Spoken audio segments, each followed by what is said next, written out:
vamos a ver alguna definición sobre madurez de la vida cristiana. Y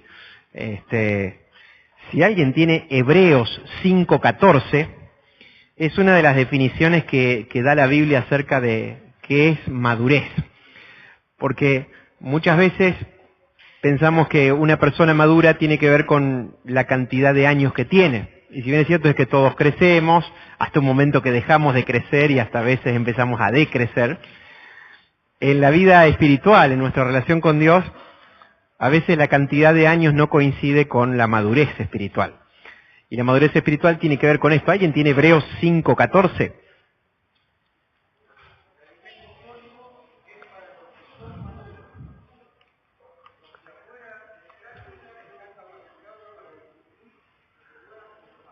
Muy bien.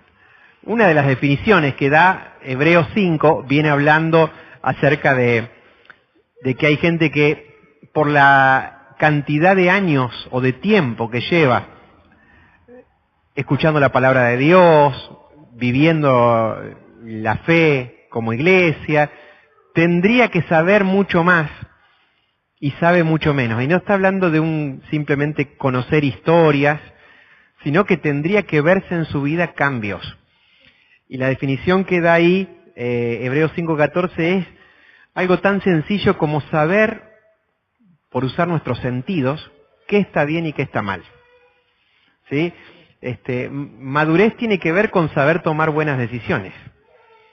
Saber que ciertas cosas parecen buenas y no son tan buenas, y que ciertas cosas parecen malas y quizás no son tan malas. Y en esta época, como decía el profeta Isaías, donde a lo bueno se le llama malo y a lo malo se le llama bueno, se hace una ensalada, y una de las cosas que da la madurez en la vida cristiana es que me ayuda a discernir. La idea de discernir es filtrar las cosas, ver qué realmente es verdadero y qué no lo es.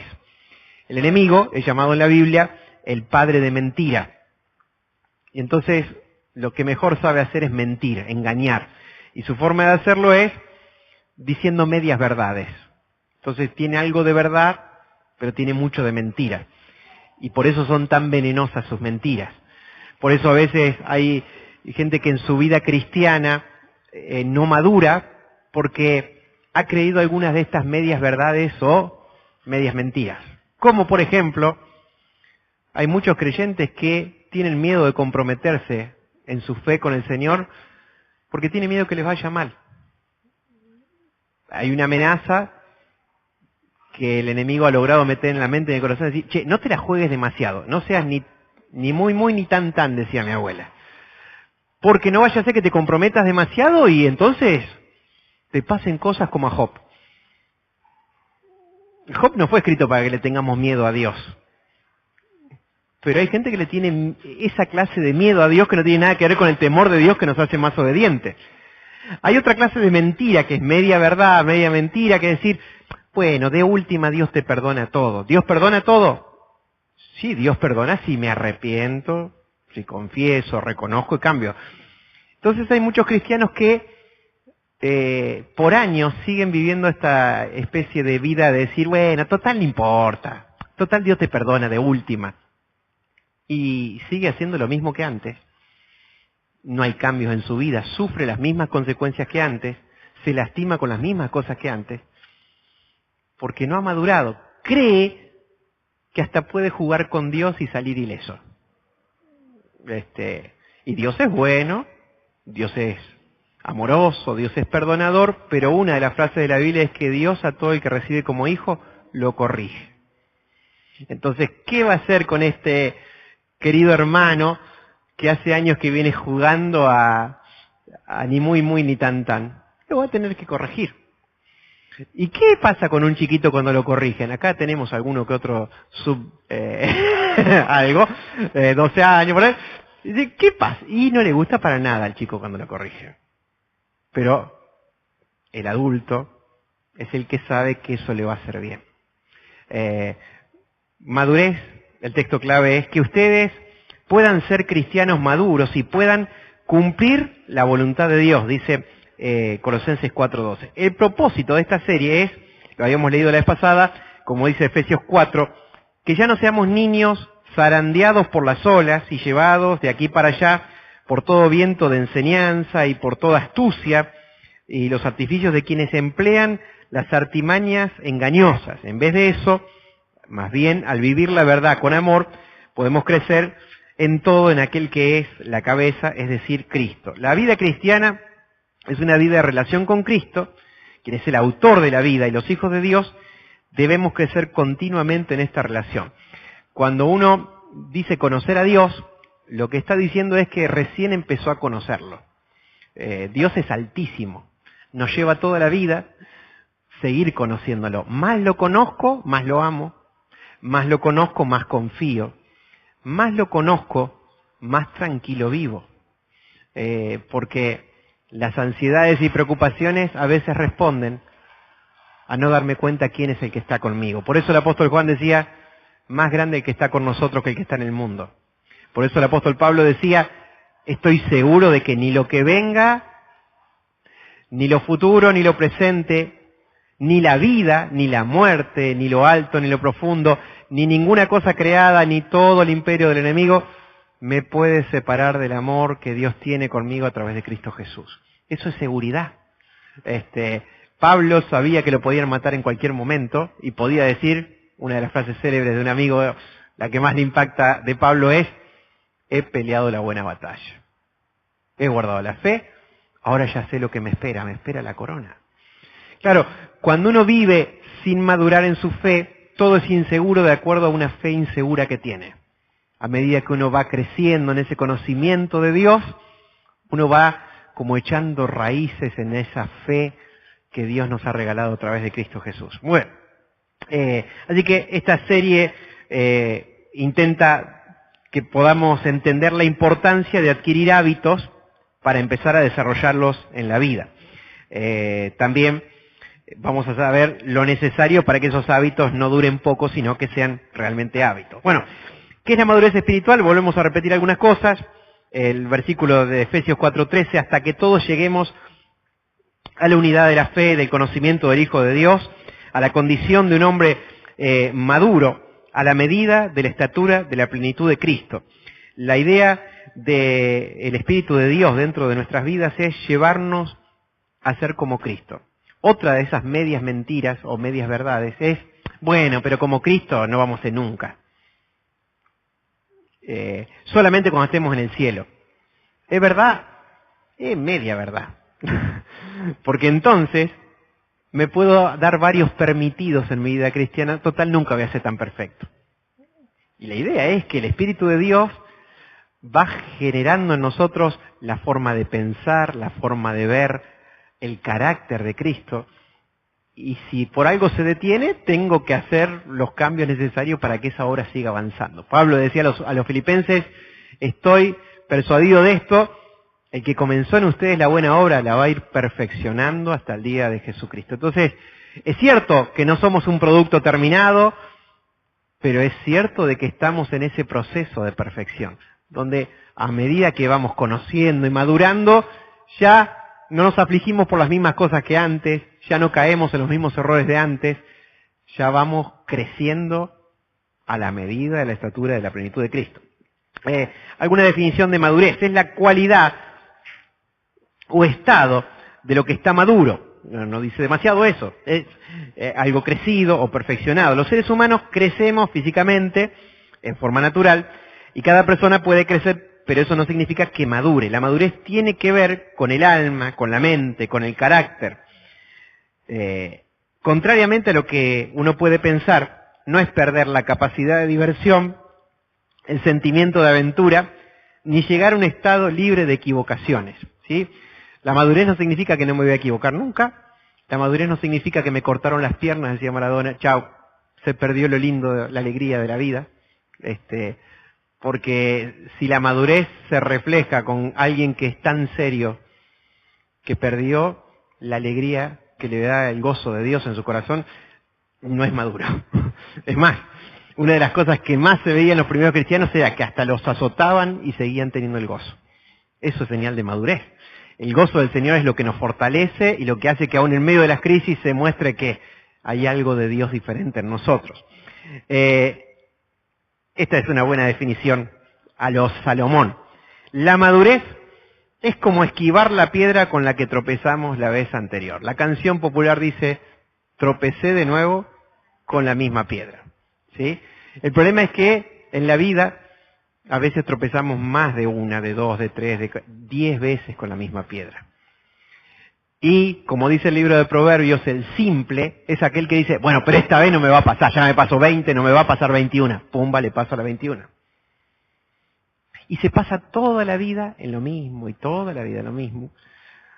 Entonces, ¿cuál es la definición de madurez de Proverbios? Es, al que le dijeron que no pase por ahí, ve el mal y lo esquiva. No anda probando a ver si a mí no me pasa, o a ver hasta dónde llega el límite de qué es adentro y qué es afuera.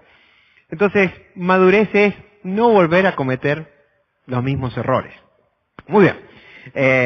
Es valorar la experiencia, es hacer jugar el paso del tiempo a nuestro favor. Una de las cosas que Salomón le dice a su hijo es aprender de la gente mayor, aprender de su experiencia, ¿sí? Y si bien es cierto que mucha gente mayor por ahí lo único que tiene es experiencias malas, la frase célebre es, con los golpes se aprende en la vida, ¿sí? Y vas a ver mucha gente que llega golpeada al final de sus días y no tiene más vida para vivir lo que aprendió, pero al menos se lo puede contar a los demás, ¿sí? El sabio aprende de los errores ajenos. El inteligente aprende de sus propios errores.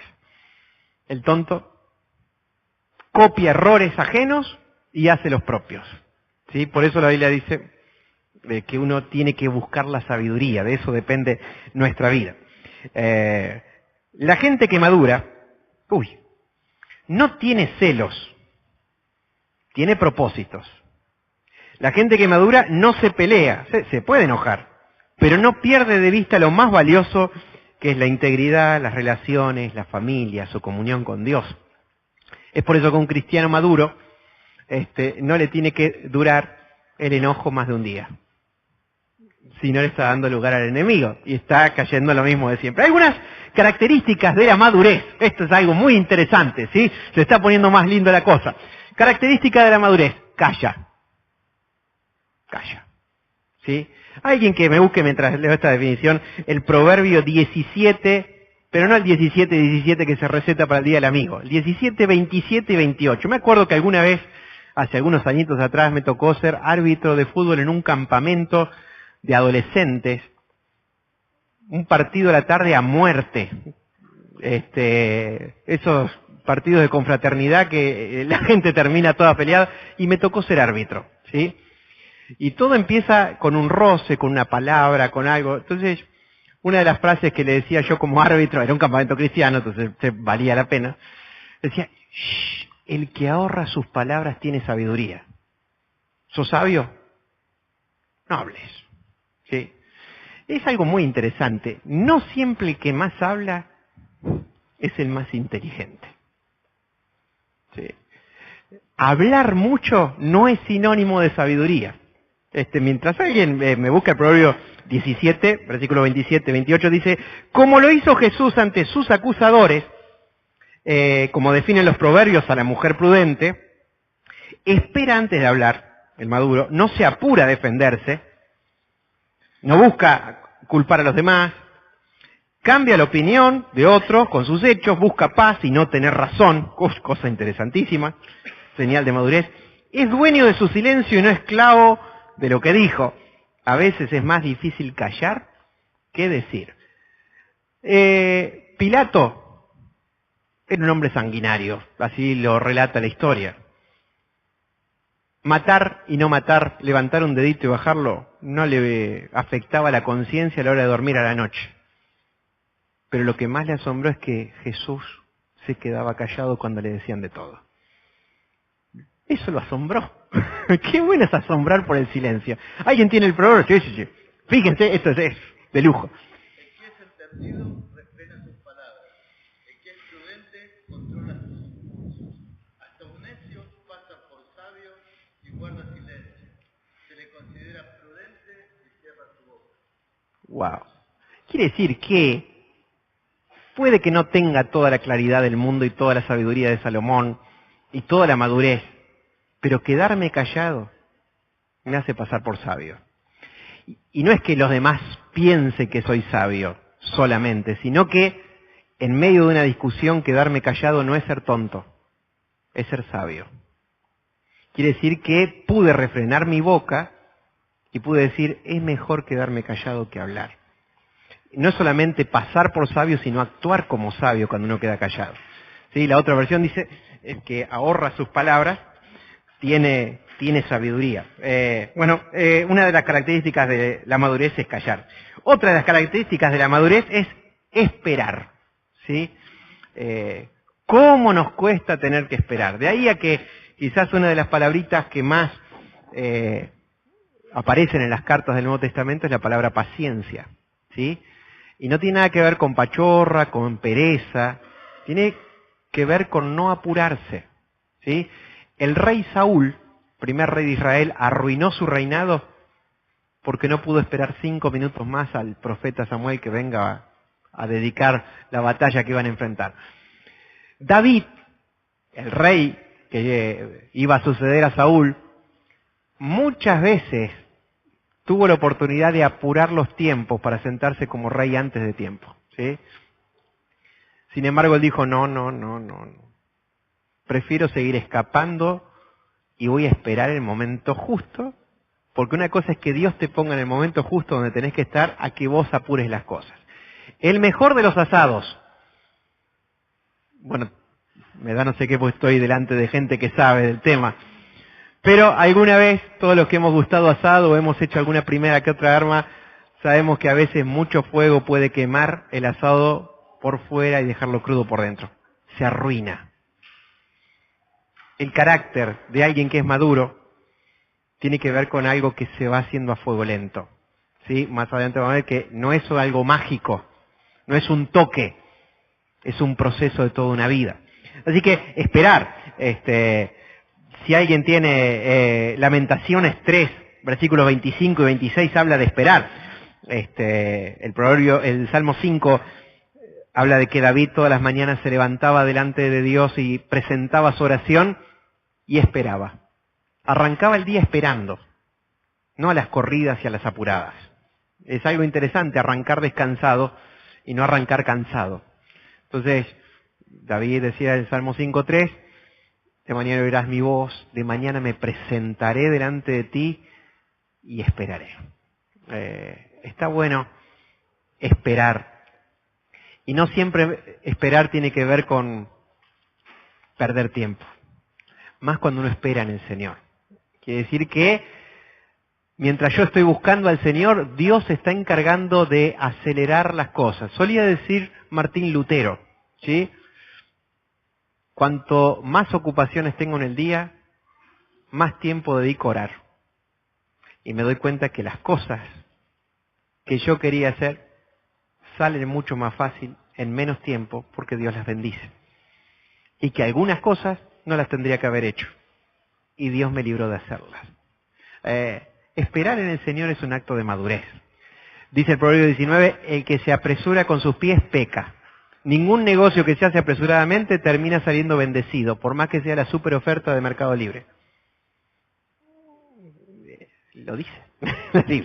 El apuro no es sinónimo de madurez. ¿Alguien tiene ese versículo de Lamentaciones? 3, 25 y 26. Lamentaciones es un libro de lamentos, pero tiene versículos tan sabios. Dice,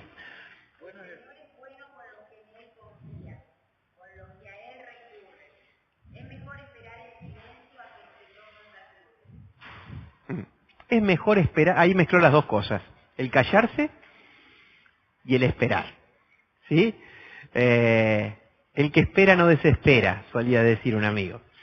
Y esperar en silencio tiene que ver con que yo estoy esperando que Dios haga lo que mi corazón está seguro que Dios ya escuchó cuando yo se lo pedí. Tercer característica, perdona. Esto es algo muy interesante. Una de las señales de inmadurez es enojarse fácilmente, perder el control de lo que uno dice, guardar rencores, resentimientos. El mayor es el que sirve. El más fuerte es el que perdona, no el que se venga. Así que dice, como quien entró en la dimensión de la paz, la gracia, el valor de las personas y las relaciones. Hay varias cosas, por ejemplo, 1 Pedro 3, 8 y 9 habla del arte de perdonar. Mateo 5, 9 dice que son dichosos los pacificadores. Ellos serán llamados hijos de Dios. Una cosa es que, ¿qué? Momento que yo soy hijo de Dios, ¿eh? Y otra cosa es que yo no tenga que hacer publicidad porque los demás digan, vos llegás y llega la paz, ¿eh? No sé, pero no te peleas, no hablas mal de nadie. Si alguien te hace algo, pasás por alto la ofensa. Dice Proverbio 20, honra del hombre es pasar por alto la ofensa. Todo insensato se enrieda y la ruina. Así que uno de los síntomas, características de la modestia es el perdón. Cuarta cosa, entiende. No juzga, porque ya vio cosas en carne propia, o entendió al ver sufrir a otros. Cuando la carta de Gálatas habla del fruto del Espíritu, aparece el amor, el gozo, la paz, la paciencia, y después de la paciencia aparece el fruto que es la benignidad. La benignidad tiene que ver con ponerme a la altura del otro, entender lo que le pasa al otro, y ayudarlo. Es una dulzura de disposición para ayudar. Entonces, una de las canciones lindas de Santiago Benavides es cómo es la mirada de Jesús, y habla de que él ve sabiendo la historia que hay detrás. Es muy fácil jugar a primera vista y a veces llenarnos de prejuicios. Aquel que ha alcanzado madurez o que está en ese proceso, entiende. ¿Sí? No quiere decir que aprueba lo que hacen los demás, pero al menos se puede poner en el lugar del otro para ayudarlo. Hoy necesitamos menos jueces y más gente misericordiosa.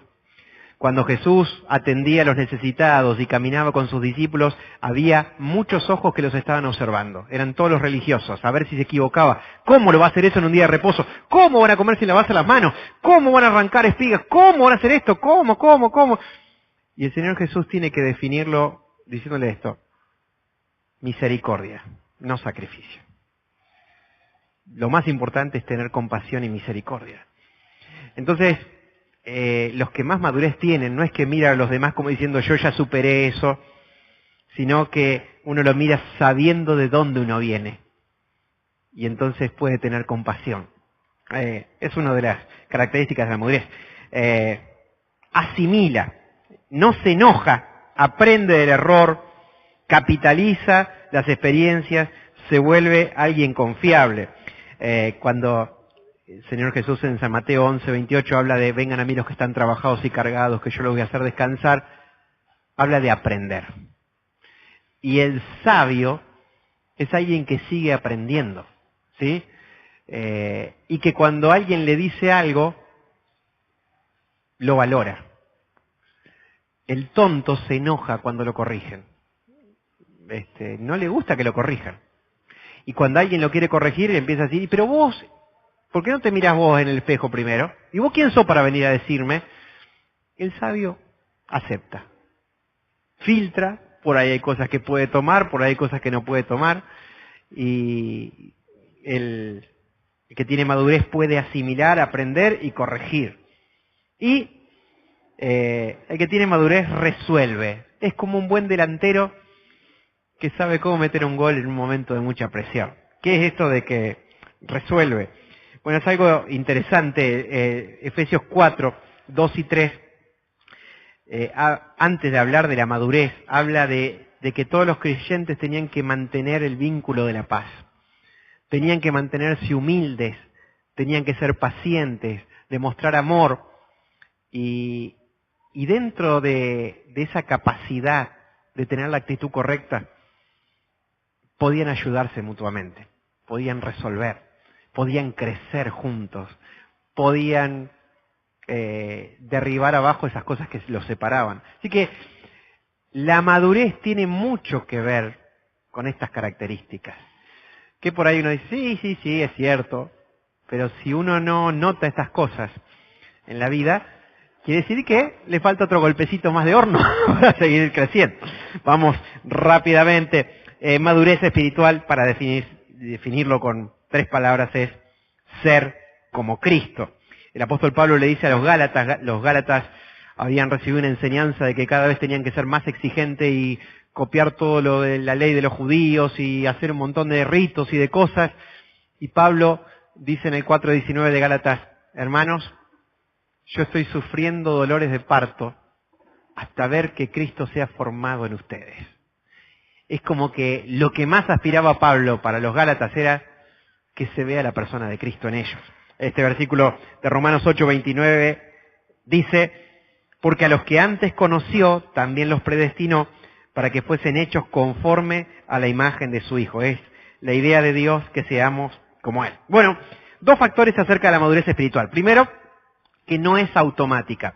Alguna vez te lo he contado, muchas veces cuando yo era chico y me portaba mal y hacía sentir triste a mi mamá y yo me sentía mal por eso, me acostaba y decía, Señor, que mañana me levante diferente. Hacé el milagro cuando esté dormido.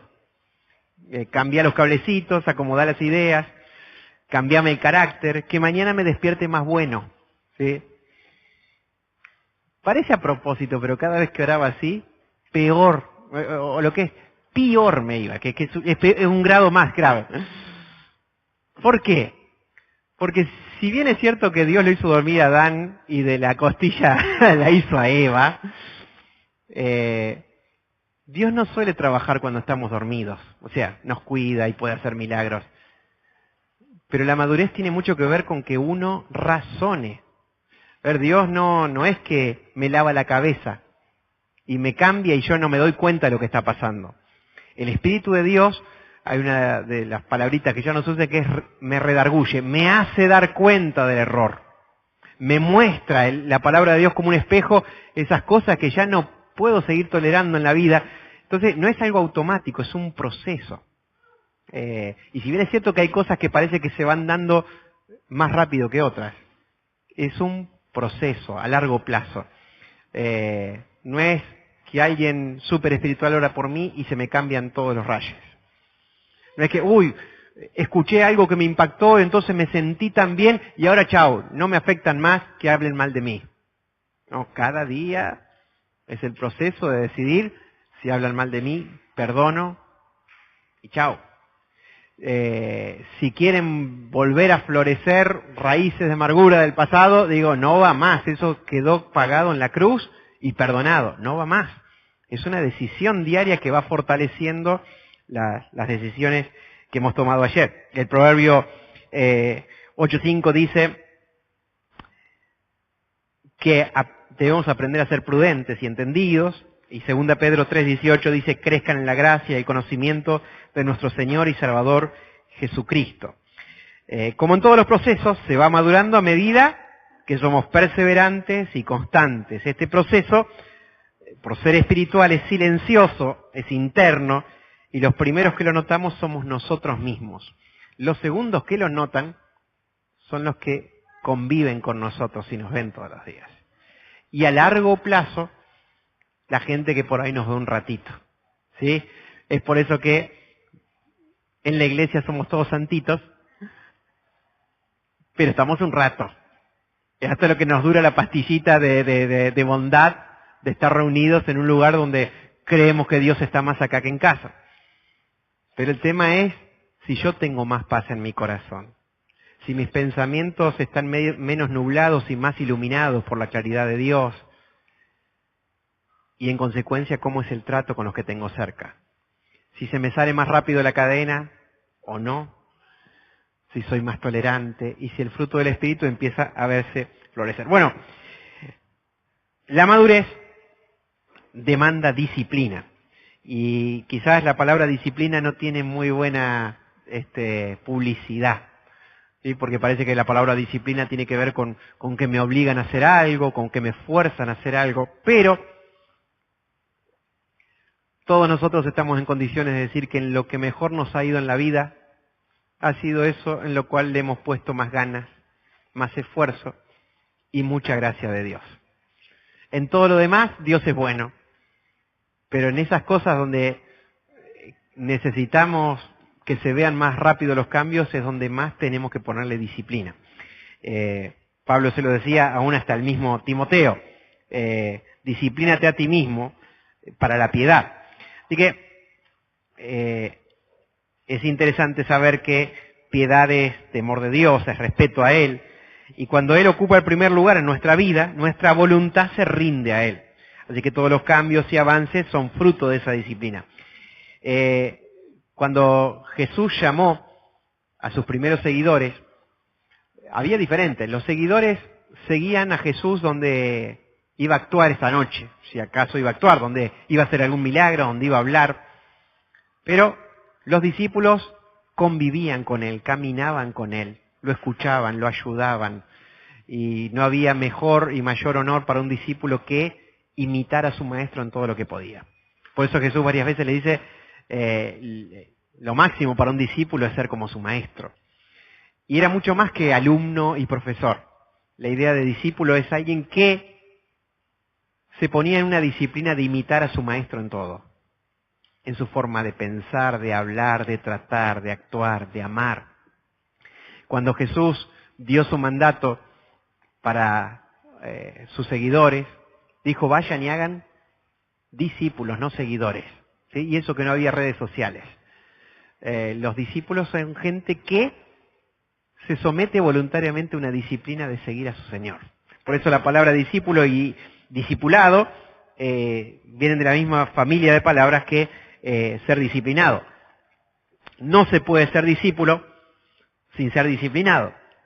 Mientras más disciplinado me vuelva, Dios me usará, me utilizará mejor. La marca de un discípulo es cargar la cruz de Cristo. Hay todo un tema con esto y rápidamente lo decimos. Hay mucha gente que cree que la cruz es la persona que tiene al lado. Y hay que ver qué piensa la persona al lado de mí también. Y la cruz que me tocó, entonces vivimos entre cruces, somos un cementerio, así todos somos todos cruces. Pero a veces hay todo un concepto que sí se ha dado muchas veces en la teología católica, que la cruz es la resignación de, bueno, es lo que te tocó. Y bueno, vivilo. Y la Biblia no habla tanto de resignación como de esperanza. La resignación es alguien que baja los brazos y dice, no me queda otra. Y la idea de tomar la cruz es un acto voluntario y diario que tiene que ver con hacer todo lo que tenga que hacer por seguir a Jesús. Cuando uno piensa en esa oración que hace Jesús 3 veces en el huerto de Getsemaní, antes de que vengan los soldados a buscarlo, mientras los discípulos dormían, él se podía ir al cielo en ese momento si quería. Y es más, le dijo al Padre, Padre, si es posible que pase de mí esta copa sin que yo la tenga que tomar, pero no quiero que se haga mi voluntad sino la tuya. Jesús tomó la cruz ahí, no cuando se la cargaron los romanos. Porque, ¿qué es tomar la cruz? Es sacrificar mis prioridades, mis deseos, mis caprichos, mis decisiones, mis gustos, con tal de priorizar seguir a Jesús. ¿Se acuerdan? El joven rico. Era joven y era rico. Me imagino que tenía pinta, y si no lo arreglaba con la plata o con la vestimenta que tenía. Su gran tema era que no quiso tomar su cruz. Lo que Jesús le pidió, no estuvo dispuesto a hacerlo. Es más, le dijo, dale, vende todo, dalo, seguime. Ni siquiera le dijo, lo voy a pensar. Ni siquiera dijo, esto no es para mí, no sé, no pinta, no da, ponele, nada de eso. Se fue triste. Porque es como que se dio cuenta de que el desafío le quedaba grande, o en todo caso, era demasiado grande el amor que tenía por las cosas que hasta Dios le había dado, y no estaba dispuesto a entregar. ¿Qué es tomar la cruz? Ahí lo dice el Evangelio de Lucas. Y el que no carga su cruz y viene en pos de mí, no puede ser mi discípulo. Es algo interesante a veces, sin querer, estas medias verdades o medias mentiras que uno cree, es que Jesús me tiene que seguir a todas partes a donde voy y cada vez me tiene que querer más, como si fuera un hincha de fútbol. Vamos, Señor, vamos que me voy para allá, acompáñame, Señor, vení para acá, bendecí esto que se me ocurrió, hacer esto, bendecime, Señor, sos mi Señor. Y se me hace que algo de discipulado no hemos entendido ahí. Porque el discípulo no le dice, vamos, maestro. No. El discípulo pregunta, maestro, ¿a dónde vas? Yo te sigo. Y si por ahí pinta que decir, pero yo quería agarrar para allá hoy. ¿sos mi discípulo o sos tu Señor? No, soy tu discípulo. Eso es tomar la cruz.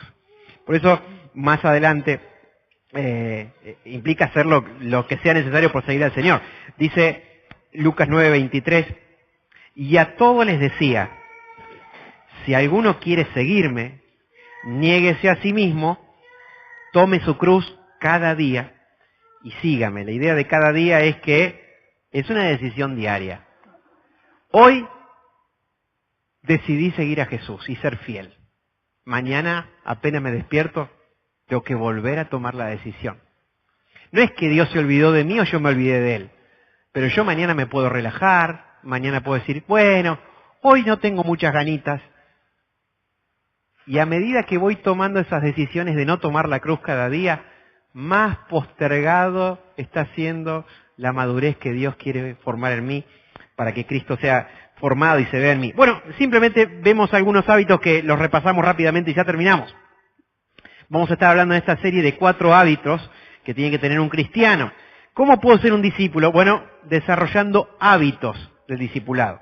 Dice así Colosenses, puesto que han desechado el viejo hombre tiene que ver con nuestra antigua forma de vivir, cuando hacíamos lo que queríamos y no lo de Jesús, cuando no lo conocíamos, con sus malos hábitos, y se han revestido del nuevo hombre, que es el nuevo hombre, esta nueva vida que tenemos en Cristo, el cual Dios está renovando continuamente en su propia imagen para traerla a un conocimiento pleno de Él, propio de esta madurez, de este hábito de conocerle más, de seguirlo, hace que cada día lo vaya conociendo más.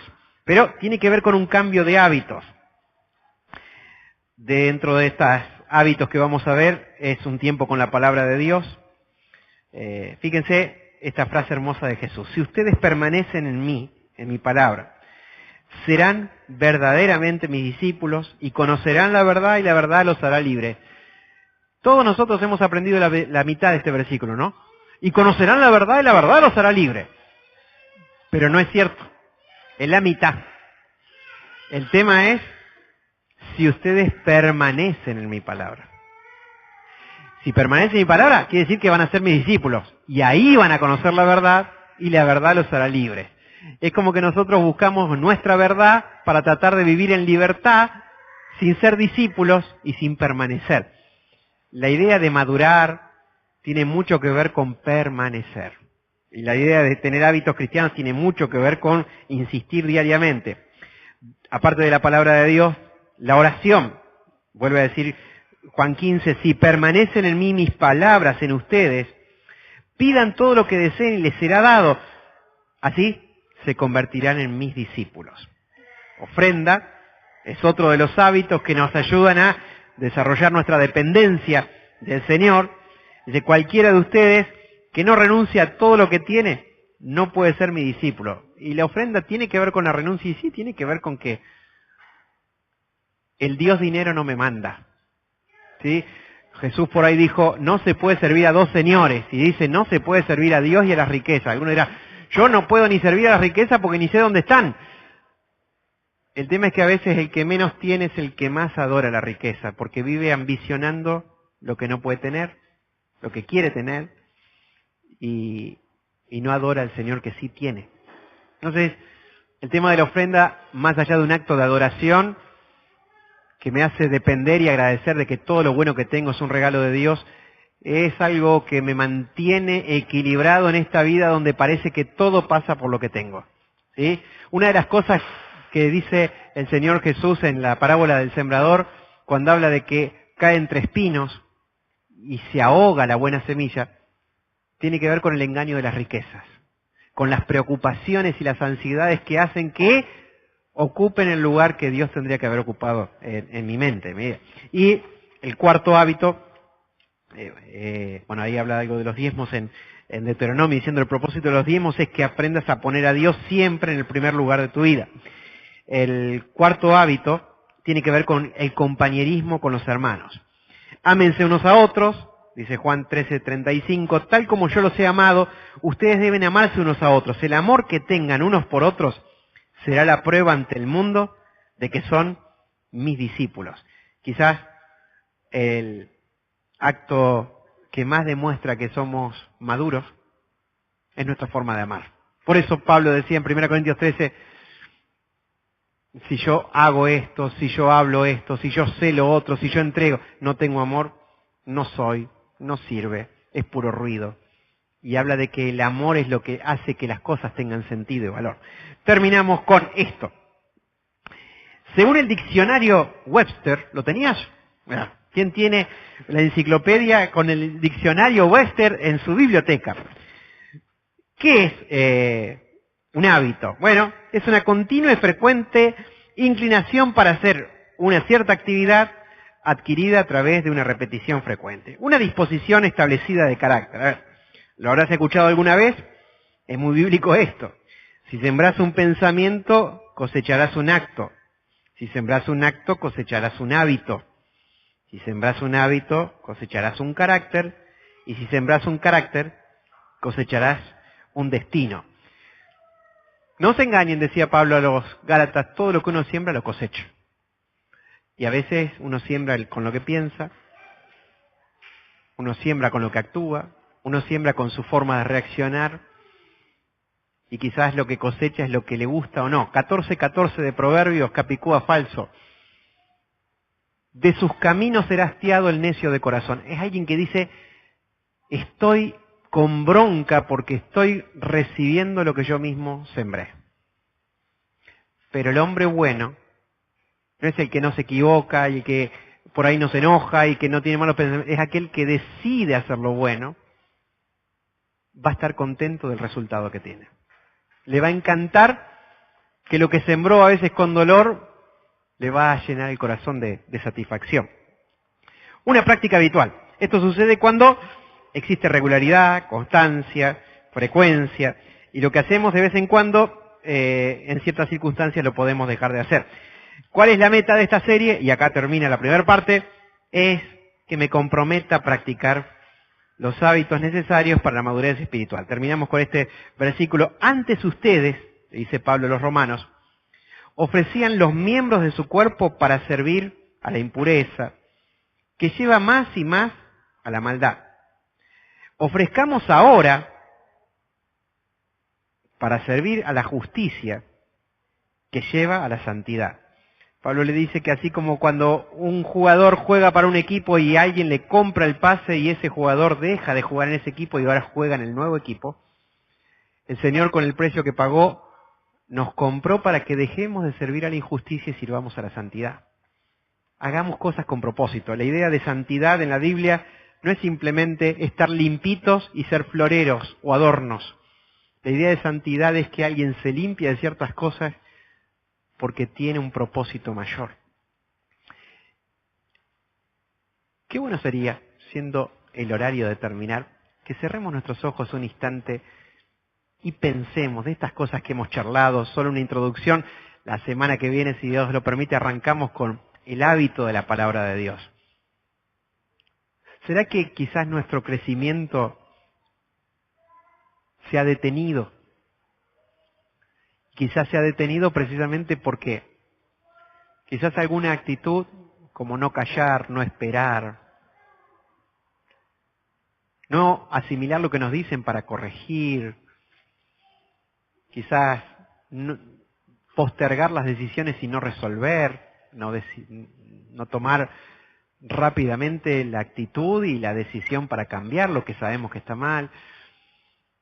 Quizás la falta de perdón ha detenido esa obra que el Espíritu de Dios ha venido a hacer en nuestra vida, que es formar la persona de Cristo. Qué bueno es este momento para no postergar más decisiones. Qué bueno es este momento para volver a replantear esas cosas que a lo mejor hacía al principio y las he dejado de hacer y eran las que me mantenían en comunión con el Señor y con los demás. Qué bueno sería de que aprenda a depender más y más del Señor y tome esa decisión todos los días apenas arranque.